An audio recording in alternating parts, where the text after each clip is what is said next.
Should I really ask God if I should attend this college or that college? Or should I really ask God if I should buy the Ford, the Tesla, or the Toyota?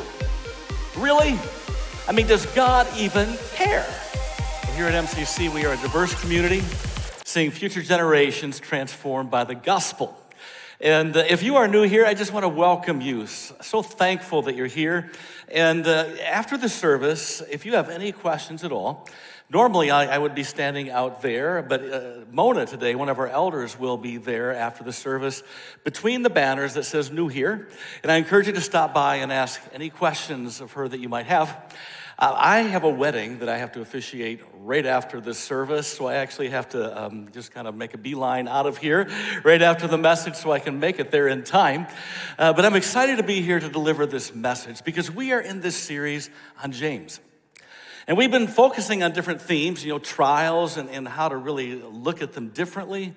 We've been focusing on our words and how we use our words. And today we're going to do the same. We're going to take that a bit deeper, if you will, because we're not going to focus on just any words. We're going to focus on the small words. They hold significance in our lives. For example, what might happen in your life if you fail to acknowledge the word stop?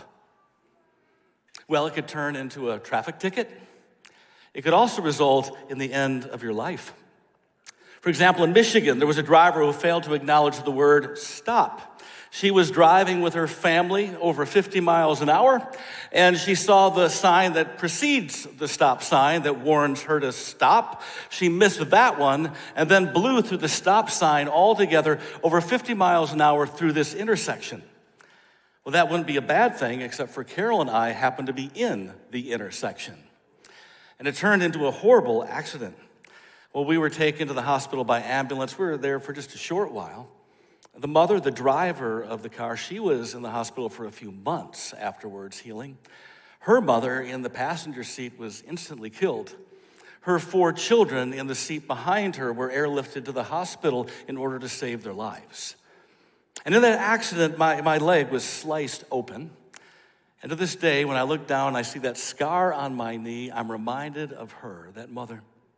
I'm reminded of her family, and I'm reminded of what can happen when we just fail to recognize those short words, especially the short word known as stop.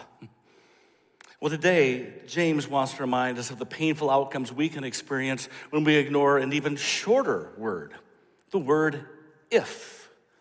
Take a look at that word, 2 letters. If, a small word, holds such significance for us. You see, there's power in words, especially in the short words. Today, we're going to focus on the if word. Before we get there, let's dive into verse 13. James writes, "Now listen, you who say, today or tomorrow we will go to this or that city, spend a year there, carry on business, and make money." I want to stop there because I don't know about you, but you know what? Throughout my life, I'm 59 years old, I've heard a variety of different sermons. I have. And they've fallen into kind of 4 different categories. First would be the sermon that just didn't apply to me at that time. Maybe later, but not now. I just didn't see any relevance for me at that point. And then secondly, it would be a sermon that somewhat applied to me. There's a point here, a point there, but the totality, not so much.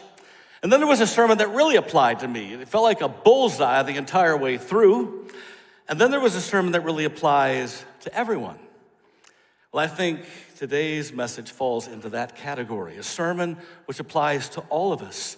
Because you see, no one is immune, especially if you are an American Christian. You see, while other cultures might work only 4 days a week with an extended lunch period in each one of those 4 days, we Americans, we're an ambitious bunch. I mean, we're well known right throughout the world for our great accomplishments and the pace that we embrace in our lives in order to achieve them. And that's why whenever we take a walk in the neighborhood and we run into another neighbor or someone we've never met before, we ask them, "Hey, how's it going?" They'll say, "Well, life is full. Work is incredibly stressful. I'm just trying to keep up." And then we learn as a remedy for their fast-paced life, they've made plans. They've made plans to take a vacation to Italy or the Caribbean or some island in the middle of nowhere. And why do they go there? Well, because Florida used to be a hot spot, but nobody brags about going to Florida anymore. It's like telling somebody you're going to Kroger. It's not that big of a deal. But today, I'll tell you what, we are a people who are going here, we're going there, we're going everywhere. And we're busy telling other people where we're going and how long we're going to be there. And so when James says, now listen, you who say today or tomorrow we'll go to this or that city, spend a year there, carry on business and make money, well, he's not just talking to your second cousin. He's not just talking to that neighbor down the street. He's not just talking to that person sitting in front of you. He's talking to you. He's talking to me. Many are the plans in a person's heart, but it is the Lord's purpose that prevails. And James, as he writes this, seems to be confused as to why he needs to remind us of all of this. He's confused. And so in light of all of our plans for the future, he writes, yet you do not even know what will happen tomorrow. You're making all these plans. You don't even know what's going to happen tomorrow. And he's basically saying, you're talking and acting like you are in control of tomorrow when tomorrow may never come. And you're talking and acting like you are God when in reality you are merely his creation. So underneath it all, James is asking us, shouldn't God's creation ask God what is best for tomorrow? I think the answer is yes. When I think about that, there's a song I remember when I was a kid growing up. It said, many things about tomorrow I don't seem to understand, but I know who holds tomorrow and I know who holds my hand. And James is trying to get us to grasp a hold of this truth because he knows we're often busy living according to our own truth.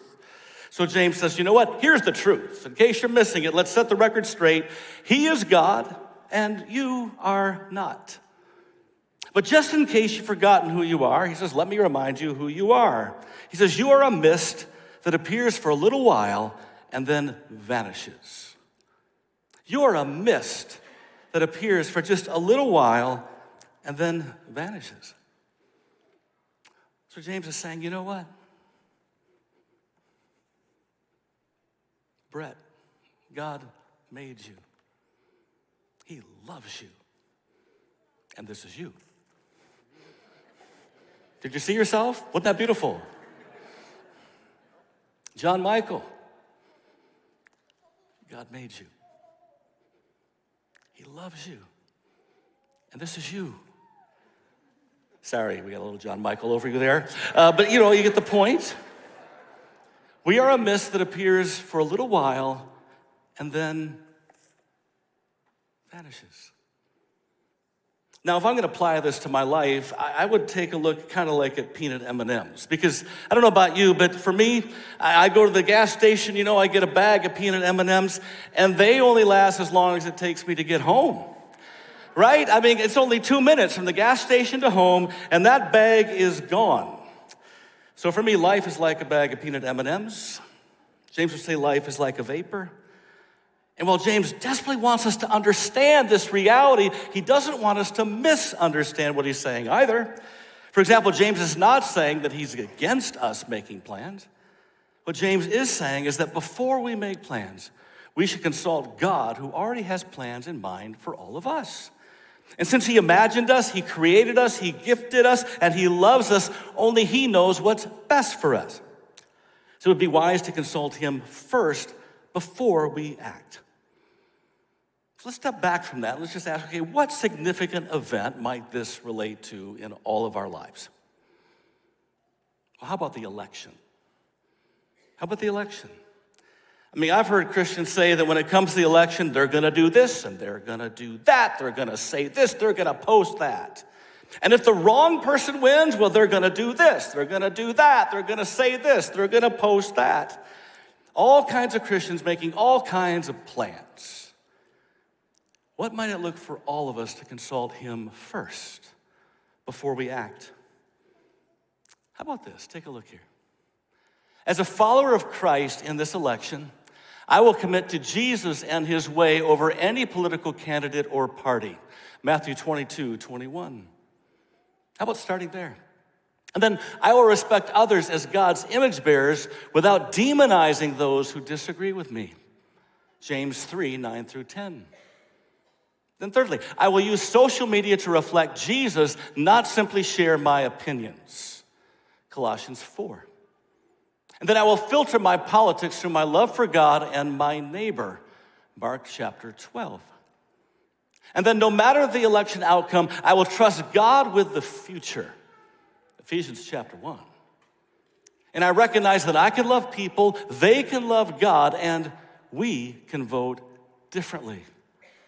Galatians chapter 3. What might be the outcome in your life and my life if we consulted God's word first and lived that way? I think it changed a lot of things.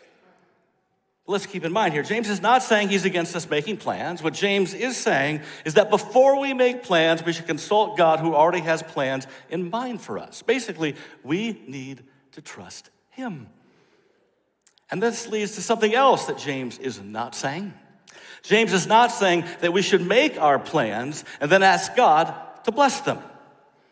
How many people have done that? Only 2 others in addition to myself. Okay, so how many people have made a choice, they did this, and then they looked for a way to find that God somehow blessed what they just did? Come on, let's see a show of hands. Yes, there's more honesty in the room, and I bet if I asked the question again, all of our hands would go up. Because basically, we make the first move many times, and then we expect God to join us enthusiastically. After all, the move we made is the only move that could have been made from our perspective. In response, Henry Blackaby wrote, "There are far too many people who settle for practicing a sterile religion rather than enjoying a growing, vibrant, personal relationship with the living God.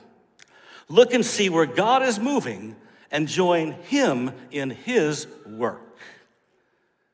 But for us to join him in his work, we need to change how we're approaching things. And that's why James introduces us to this very little word.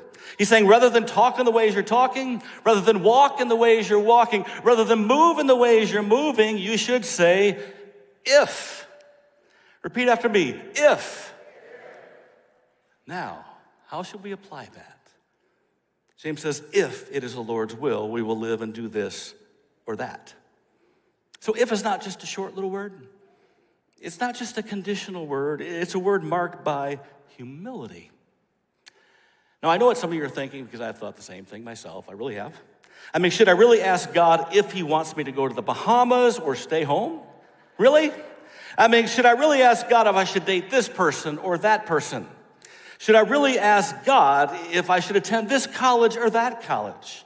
Should I really ask God if he wants me to take this job or that job? Or should I really ask God if I should buy the Ford, the Tesla, or the Toyota? Really? I mean, does God even care? Oh, yes, he does. We forget that he cares because we often question something else that we've often forgotten. We've forgotten that the Lord is our shepherd. The Lord is my shepherd. And this means that as busy as God is, he is never too busy to care for us since he's walking right alongside of us. He is our shepherd. And a shepherd is consistently present with his sheep. But we tend to forget this because we also tend to forget something else as well. It's something that Paul writes about, which also starts with the word if. If we live to the Lord. And if we die to the Lord. So whether we live or die, we belong to the Lord. And since the Lord is our shepherd, and since the shepherd is always with us, and since we belong to the great shepherd, we should never hesitate in asking our shepherd where he longs to take us next. But we don't often do that because as sheep, we often live like we lead the shepherd. And living in this way not only impedes our relationship with God, it often impedes our relationship with the people around us. So a much better plan, if we truly want what's best for us, is to let the shepherd lead us. And this requires a dose of trust mixed with humility. Because whenever we ask if it is the Lord's will, we are acknowledging that what we want might not be what God wants. So starting with an if is like saying, Lord, I humbly submit to you. Lord, I humbly trust you. And Lord, I want to hear from you first before I act. It's like saying, Lord, whatever plans you have for me is what I want. And this means that I will marry this person if the Lord wills. I will go to that school if the Lord wills. I will date this person if the Lord wills. I will have another child if the Lord wills. I will retire at this age if the Lord wills. Friends, what we want, it does matter, but it doesn't matter more than what God wills and wants for our lives. You see, an if the Lord wills lifestyle starts with prayer, not my plans. It starts with submission, not my ambition. And it starts with humility, not with what I want for me. So how you doing with that? How you doing with that? James is asking us this question because he wants to take us on this journey from ambition to submission. And it's a journey we can only embrace once we know who we are and who we are not. For example, this means we know we are sheep, which means we also know we are not the shepherd. And it also means we know we are God's creation, which means we know we are not God. But since James knows our tendencies, he reminds us of our reality. As it is, you boast in your arrogant schemes. All such boasting is evil. He says you are boasting about what you're going to do, and it's evil. And I hear that. Isn't that too strong of a statement, really, for describing any time I make a decision apart from God? No, not really. See, James wants us to understand how boasting works. Listen to this now. The heart of a boastful child is present within us whenever we make important decisions apart from God, and then enact them as if we have the power of God, and then credit ourselves for the outcome as if we are God. I'll say that again. The heart of a boastful child is present within us whenever we make important decisions apart from God, and then enact them as if we have the power of God, and then credit ourselves for the outcome as if we are God. And then James added these words, which also start with if. If anyone then knows the good they ought to do and doesn't do it, it is sin for them. See, James is reminding us here that if we know we should consult God, but we don't, well, that is an act of sin. And this also applies to other areas of our lives as well, because James is basically saying we can strategically sin in kind of two different ways. Sins of commission, things we do but know we shouldn't do. For example, we sometimes gossip, yet we know we shouldn't. We sometimes swear, but we know we shouldn't. If we're single, we might sleep with our girlfriend, but we know that we shouldn't. These are sins of commission. We commit them on purpose. But there's another type of sin which James introduces to us in verse 17, sins of omission. Things we don't do, but know that we should do. For example, we don't help our neighbor, but we know that we should. We don't take time to encourage that coworker, but we know that we should. We don't thank God daily for all that he's given us, but we know that we should. And we don't ask for God's will before we act, but we know that we should. In light of this, James reminds us that if we truly want what is best for us, we will say, if it is the Lord's will, we will live and do this or that. If. Friends, we need to live for the Lord today as we trust in the Lord for tomorrow. But if we don't, if we make important decisions apart from God and then enact them as if we have the power of God and then credit ourselves for the outcome as if we are God, James reminds us that we should prepare ourselves for the outcome which awaits us. He writes, now listen, you rich people, weep and wail because of the misery that is coming on you. Now, I know what some of you are thinking because I've thought the similar thing as well. I mean, I might have more money than some people, but I don't know that I'm rich. I might want to be rich, but I'm not rich. And since I'm not rich, James 5:1 does not apply to me. I feel really badly for what's going to happen to those other people. I'm just not in their group. And we can get there because we look at a verse and we take it out of context. What does the context tell us? Well, if you remember, James just described a group of people who acted apart from God because while they knew they were sheep, they acted like a shepherd. And while they knew they belonged to God, they acted like they were solely reliant. And while they knew they lived under the power of God, they made decisions like they had the power of God. So such people, some of us, acted like they did because they believed that they were rich in wisdom, rich in decision-making power, and rich in self-reliance. So James 5:1 then applies to anyone who acts as if they are rich in these things when they are not. And James 5:1 applies to those who are financially well off and then use their wealth as a means to hold power over others. James says, such people will weep and wail because of the misery that is coming. And at this point now, James, he's talking like an Old Testament prophet. And he's talking in this way because he is so blown away by the actions of Christians who say they follow the humility of Christ while acting like they are Christ's rabbi. And so while they say they follow Jesus, they say to Jesus, come follow me. So if misery is coming our way because we act like that, well, it'd be helpful to know what misery looks like so we can prepare for it. I mean, isn't that a strategic way to look at things? That is, of course, unless we first repent and start acting like the sheep that we are. James tells us, your wealth is rotted, and moths have eaten your clothes. Your gold and silver are corroded. Their corrosion will testify against you and eat your flesh like fire. You have hoarded wealth in the last days. Wow. Simply put, James is reminding us of the results that our strategies and our plans will have, that they're only going to be enjoyed for just a season of time before they wither away.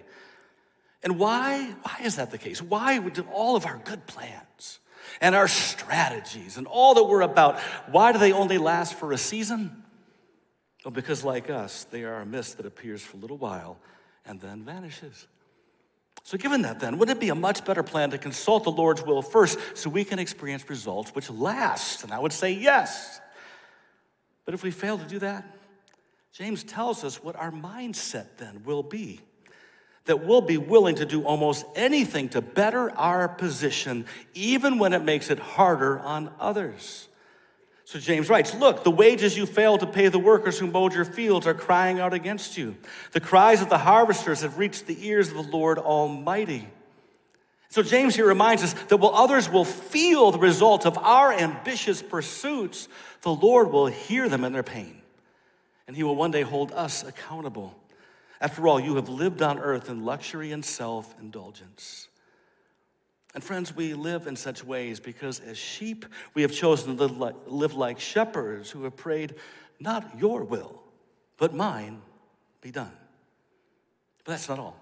By praying in this way and living in this way, we have unknowingly prepared ourselves for our own judgment day. James tells us, you have fattened yourselves in the day of slaughter.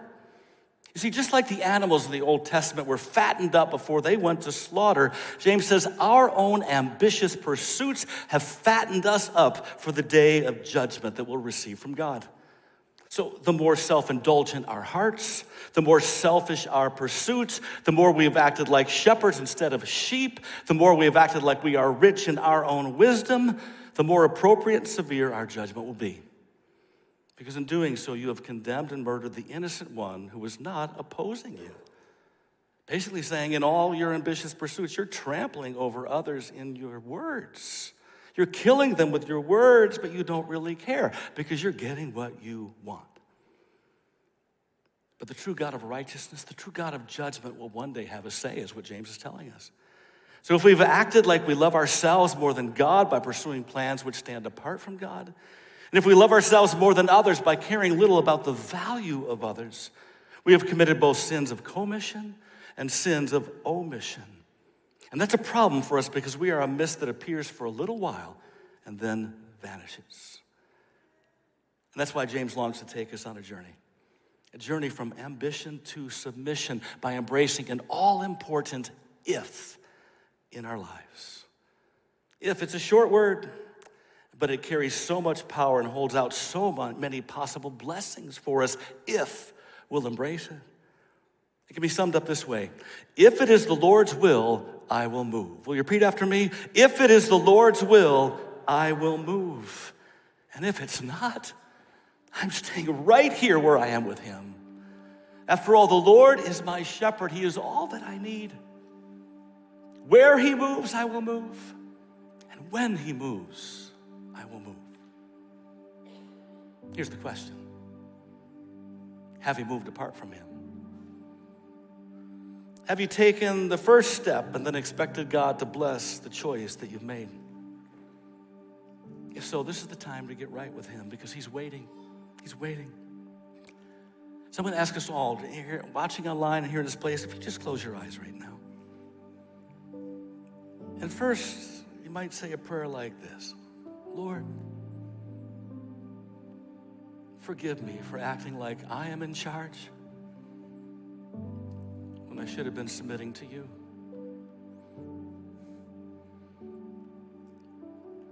Lord, forgive me for failing to consult you at all before I move.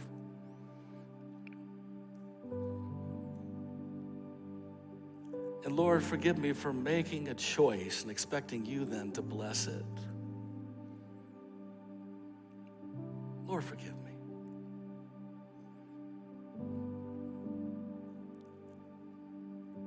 And now in this moment, I want you to think about a significant decision you have to make, maybe this week, this next month, or this year.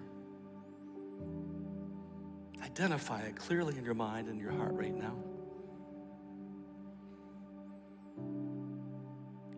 And with that in mind, say, Lord, I want your will to be done. So help me to see this clearly. Help me, Lord, to hear from you before I do anything. And help my prayers to be those of submission, not prayers where I'm just trying to get approval for what I really want to do, apart from you.